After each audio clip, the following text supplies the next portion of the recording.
ഞങ്ങൾക്കൊന്നും കിട്ടിയില്ലല്ലോ. ഒരാളൊന്നും തരുന്നില്ല. എന്താണെന്നറിയോ, നമ്മളെ മോൻ ഗൾഫിലല്ലേ, നമുക്ക് എന്തെങ്കിലും തരുമോ? അവനവിടെ ചെയ്യാത്ത തെറ്റിന് കുടുങ്ങി കിടക്കാൻ നമുക്കല്ലേ അറിയുള്ളൂ. ജയിലിലല്ലേ നമ്മളെ മോൻ.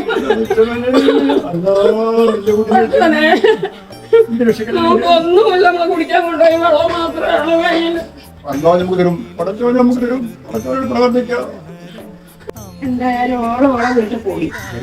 2 പിള്ളേരും ഇവിടെ ഉണ്ട്. ആ കുട്ടികളെയും കൊണ്ട് നാളെ നമ്മൾ പോണെങ്കിൽ ഒരു പെരുന്നാളായിട്ട് ഒന്നുമില്ലാണ്ട് പോവാൻ പറ്റുമോ? കുട്ടികൾക്ക് ഡ്രസ്സ് എടുത്ത് പോകണ്ടേ? എന്താ ചെയ്യേണ്ടത്? അതാ ഞാൻ ആലോചിക്കാൻ തീരുന്നിട്ട്. എനിക്കൊരു പൊരുത്തം കിട്ടണില്ലല്ലോ.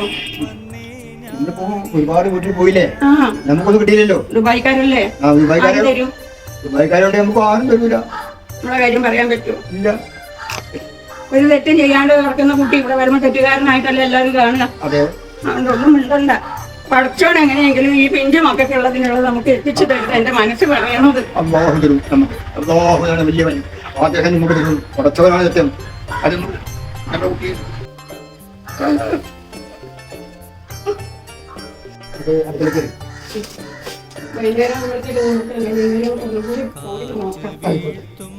എന്തെങ്കിലും കിട്ടിയ പിള്ളേർക്ക് കൊടുക്കുവാണ്. നോക്കാം. അല്ല എന്തൊക്കെ പോന്നു? ഇത് വീട് തെറ്റിപ്പോയി നമ്മള്. അയ്യോ, ഞങ്ങൾക്ക് വീട് തെറ്റിപ്പോയി. സോറി കേട്ടോ, അറിയാണ്ട് കയറിപ്പോയതാ. പോകട്ടോ.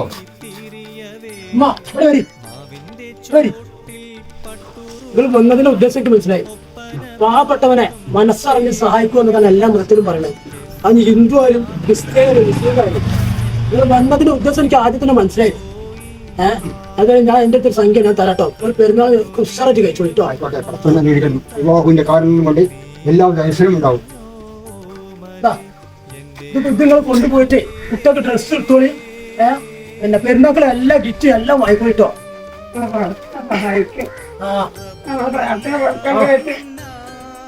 പോയിക്കോളി കേട്ടോ.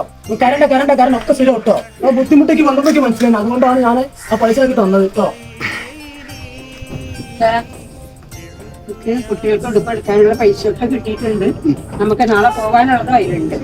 കുറച്ച് കഴിയുമ്പോൾ കുട്ടികളെ കൊണ്ട് പോയിട്ട് അള്ളാഹുവിന്റെ കാരണല്ലേ, ചെറിയ പെരുന്നാളല്ലേ, പടച്ചോൻ നമുക്ക് തന്നല്ലേ, അള്ളാഹു നമുക്ക് തന്നാണ്. ഞാൻ പറഞ്ഞല്ലേ പഠിച്ച നമ്മളെ ചതിക്കൂല. ഇല്ല. ആയിക്കോട്ടെ. നമുക്ക് ഉടുപ്പെടുത്ത് നാളെ രാവിലെ പോകാം. ഈദ് മുബാറക്. എല്ലാവരും ഞങ്ങളുടെ ഈദ് മുബാറക്.